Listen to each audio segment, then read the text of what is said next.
आज हम देखने वाले हैं क्लास 8 हिंदी के 20 चैप्टर झांसी की रानी के क्वेश्चन आंसर को। और हमारा फर्स्ट क्वेश्चन है कि बूढ़े भारत में भी आई फिर से नई जवानी थी, उपयुक्त पंक्ति में भारत को बूढ़ा क्यों कहा गया है। तो इसका आंसर हो जाएगा क्योंकि मैं एक बार यहाँ से पेन ले लेती हूँ। भारत की दशा शिथिल और जर्जर हो चुकी थी, क्योंकि ये जिस वक्त की बात है यानी 1857 का टाइम चल रहा है। तो इस वक्त भारत की स्थिति हमें सबको पता है कि मुग़ल लोग आक्रमण किए थे भारत पे और हमारी स्थिति बहुत ख़राब हो गई थी। तो उस टाइम की हम बात कर रहे हैं, इसलिए यहाँ पे भारत को बूढ़ा कहा गया है। फिर है कि लक्ष्मीबाई का बचपन किस प्रकार से खेलों में बीता करता था, यानी वो बचपन में कौन कौन से खेल खेला करती थी। तो आप देखोगे कि उनका बचपन हमारे आपकी तरह बिल्कुल नहीं था। लक्ष्मीबाई का बचपन प्रायः शिकार खेलने में, नकली युद्ध करने में, व्यूह रचने में, व्यूह तोड़ने में, सेना को घेरना, सेना से घिर जाने पर उससे निकलना, दुर्ग तोड़ना आदि प्रिय खेला करती थी।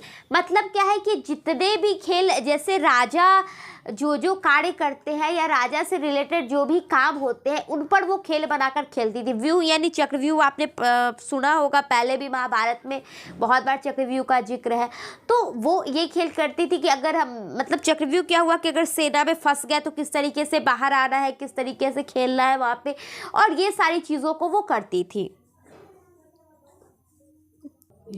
उसके बाद है थर्ड क्वेश्चन हमारा कि हुई वीरता की वैभव के साथ सगाई झांसी में उपयुक्त पंक्ति में चीरता और वैभव का संकेत किस किस की ओर है। यानी यहाँ पे चीरता किसको कहा गया है और वैभव किसके बारे में कहा गया है। तो आप देखो वैभव मतलब क्या होता है, सुख संपत्ति या धन जो होता है उसको हम लोग वैभव कहते हैं, और चीरता जो बोलते हैं वो शक्ति को बोलते हैं।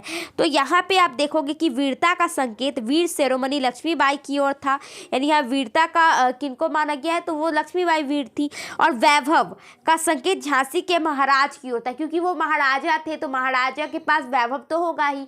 तो इस तरीके से यहाँ पे जो वीरता वर्ड है वो झांसी की रानी लक्ष्मीबाई को डेडिकेट किया जा रहा है, और जो दूसरा वर्ड हमारा है वैभव वो उनके महाराज यानी उनके पति को डेडिकेट किया जा रहा है। और यहाँ पे हमारा चैप्टर कंप्लीट हो जाता है, क्योंकि ये सब सारे जो चैप्टर्स हैं ना आपके लास्ट के बुक के, तो उसमें क्वेश्चन आंसर बहुत कम है। और अब मुझे लगता है कि अब 3 ही चैप्टर मुश्किल से है आपके ये बुक को कंप्लीट करने में। तो आप पढ़ाई इस तरीके से करते रहो, चैनल को सब्सक्राइब कर दो। Bye bye, take care.